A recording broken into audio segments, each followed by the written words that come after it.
Hi, Carl. Alis si Daddy ngayon dito. Punta tayo sa school. Sundo natin si Kuya Jody sa school.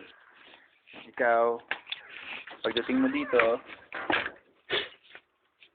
punta ka na rin sa school. Aral ka doon, tuturuan ka ng teacher na magsulat,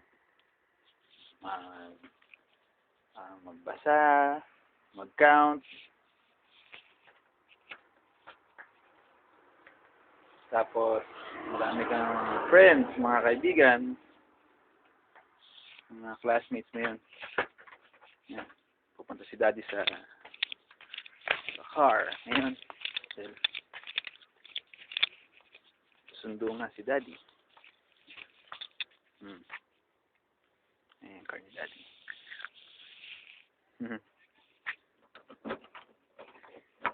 Punta ka na rito pag 6 ka na.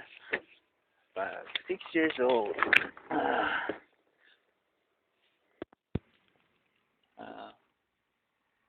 Pwede ano na ngayon? 3:30. 2:30 pala. Ngayon, susundo na ako. Mga bata. Jody, Jed.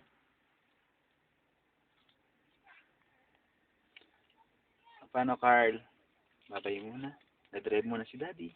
Ha? Love you.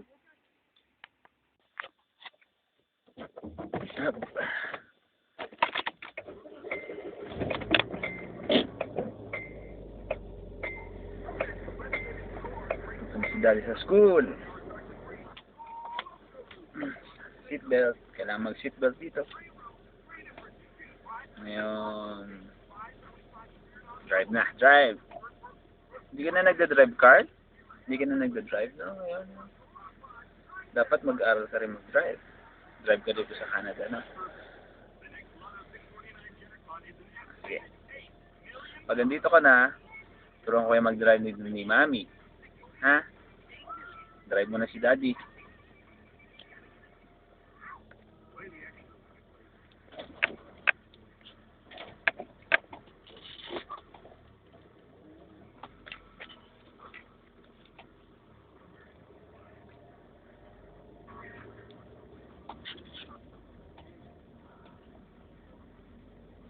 Tara sa school.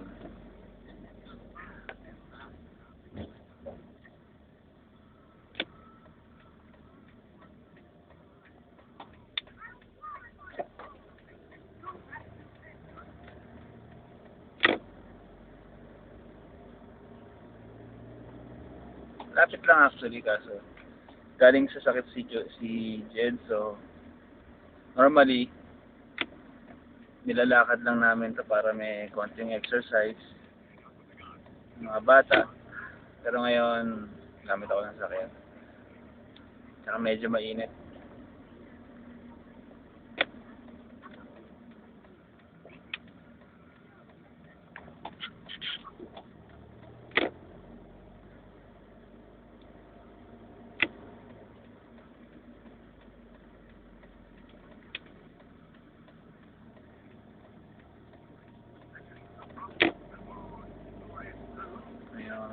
Mahirapan sa parking dito, kaya to park early, medyo maaga. Kailangan nagahan ko ngayon.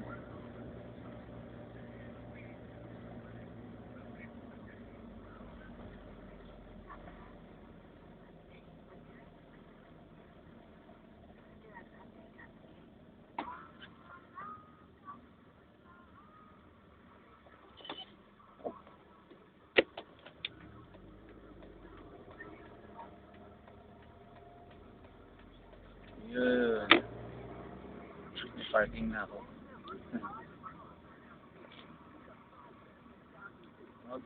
Parallel parking. Ito kasama to sa exam.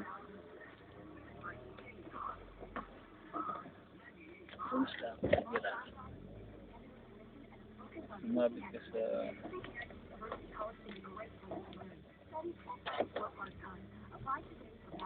balance. Okay.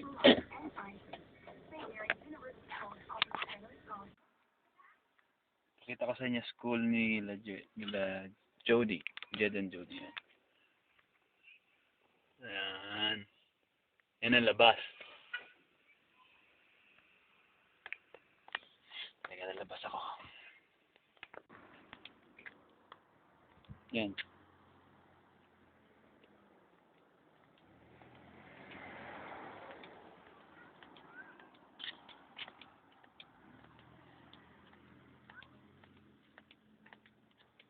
Marami ng mami. Susundukan lang.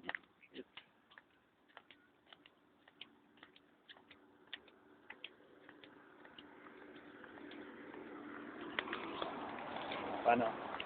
Malay mo na. Susundo na ako.